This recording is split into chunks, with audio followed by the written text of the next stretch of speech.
हापोह की स्थिति थी, तो देवघर वाट एंड वेच कर रहा था कि कौन प्रत्याशी आएगा, नारायण दास के साथ क्या होगा।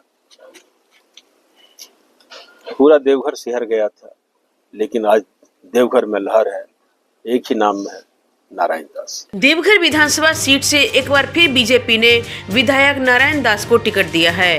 वहीं नारायण दास को टिकट मिलने की घोषणा के साथ ही बीजेपी कार्यकर्ताओं में काफी हर्ष और उल्लास देखा जा रहा है। बीजेपी प्रत्याशी नारायण दास को बधाई देने वालों का तांता लगा हुआ है।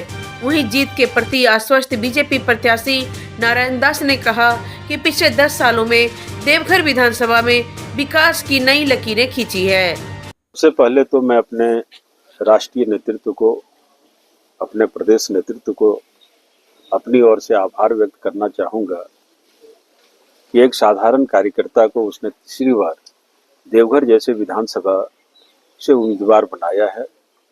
और इस लिए मैं अपने शीर्ष नेताओं को अपनी ओर से प्रणाम भी करता हूँ, उनके प्रति आभार भी व्यक्त करता हूँ। और भारतीय जनता पार्टी कार्यकर्ताओं की पार्टी है। रही बात आपने जो सवाल किया, मैं पहले से आश्वस्त था, क्योंकि एक कार्यकर्ता के रूप में मैंने 40 साल एक डंडे और झंडे के नीचे काम किया है। पार्टी ने पहली बार 2014 में मुझे प्रत्याशी बनाया। बाबा वैद्यनाथ के असीम कृपा से, कार्यकर्ताओं के असीम संघर्ष से और देवतुल्य जनता के आशीर्वाद से मैं लगभग 50,000 वोटों से देवघर विधानसभा में जीत हासिल हुई। फिर 2019 में पार्टी ने मुझ पर भरोसा जताया। फिर देवतुल्य कार्यकर्ता, देवतुल्य जनता जनार्दन और बाबा वैद्यनाथ की असीम कृपा से हमने पुनः देवघर विधानसभा में जीत हासिल की। और मेरे कार्यों को देखकर पार्टी ने दूसरी बार के विधायक को भी जिलाध्यक्ष बनाया। मेरे कालखंड में जिस प्रकार संगठन मजबूत हुआ वो आप लोग भी जानते हैं।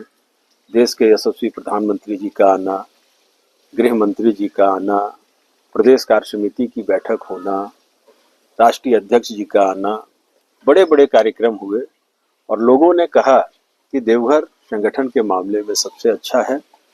जहाँ तक राजनीतिक परिदृश्य में चीजें आती है, हल्की फुल्की बातें होती है, ये प्रचार मेरे विरोधियों के द्वारा हो रहा था, भारतीय जनता पार्टी के किसी शीर्ष नेताओं के द्वारा नहीं, भारतीय जनता पार्टी के कार्यकर्ताओं के द्वारा नहीं।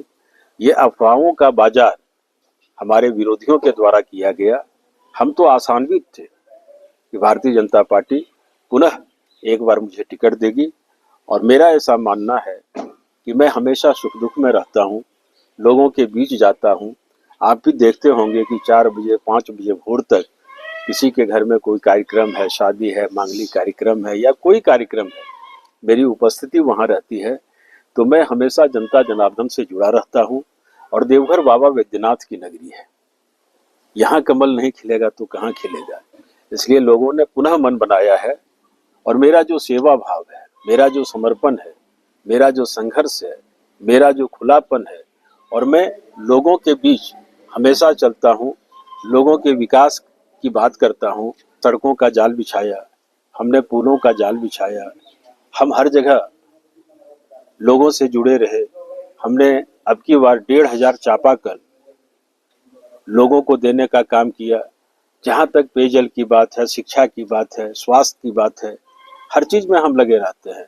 यही कारण है कि जनता मेरे साथ है। और मैं तो कहता हूँ कि राजनीतिक जीवन में मैंने सेवा का भाव अपनाया है। तो मेरी योजना है कि लोगों को मुख्य धारा से कैसे जोड़ा जाए और देवघर की पहचान कैसे अंतर्राष्ट्रीय स्तर पर हो, इसके लिए मैं प्रयास। हम चुनाव लड़े, तो चुनाव दोनों लड़ रहे हैं, स्वागत है। हम कहें उनके विषय में प्रतिक्रिया करें। हम मैदान में खड़े हैं, जनता मेरे साथ खड़ी है।